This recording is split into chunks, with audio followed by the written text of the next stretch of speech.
Welcome back to another cult horror movie review.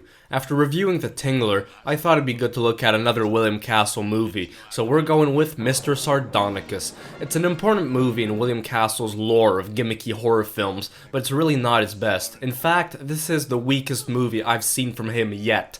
But before we get going, if there's a cult horror movie you'd like me to review, just leave me a comment down below. Let me know what you thought of Mr. Sardonicus, and don't forget to like this video and subscribe to my channel to never miss out on another bad movie review every Friday and cult horror movie review every Tuesday.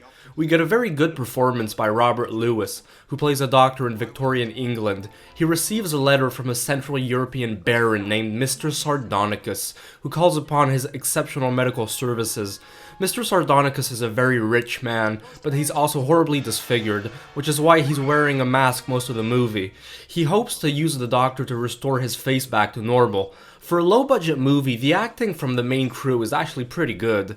So is the writing. It's more literate and much better than a lot of its other B-movie counterparts. Some scenes really deliver that spooky atmosphere with the dead trees or fog blasting everywhere. The creepy castle setting reminded me a lot of the Roger Corman movies based on the Edgar Allan Poe stories.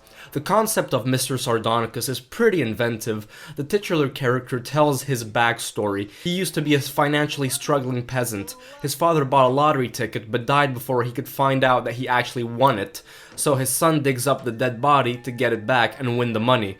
But ever since that night, his face transformed into this horribly disfigured grin, just like on his father's cadaver.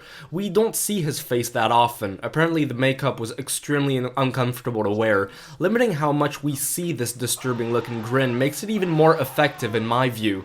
I like it how the castle actually looks a bit like the grin. But while there are some aspects that I praise about this movie, the main grudge I have against it is that it's way too lengthy for the material it's working with. 1 hour and a half for a film that could have easily been wrapped up in just a little over an hour. There's a lot of boring dialogue, and they could have cut the chit-chat down quite a bit. So for me, the memorable scenes are too far apart from each other.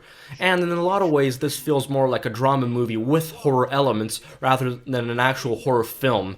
This being a William Castle production, he appears at the very beginning, but also near the very end. He talks directly to the audience, asking them to hold a thumbs up or thumbs down sign, depending on if the audience wanted Mr. Sardonicus to suffer or get a happy ending. Castle himself assured that 2 alternative endings had been shot, but yet a lot of us have a hard time believing that because it's never been found to this day. That being said, Mr. Sardonicus is not the best film I've seen from William Castle. It's got some things that I praise about it, but I won't watch it again because the script is messy and feels incomplete despite the film being way longer than it should be. But if you're curious enough or you're a William Castle fan, then check it out. What's happening to her? Who's in there with her?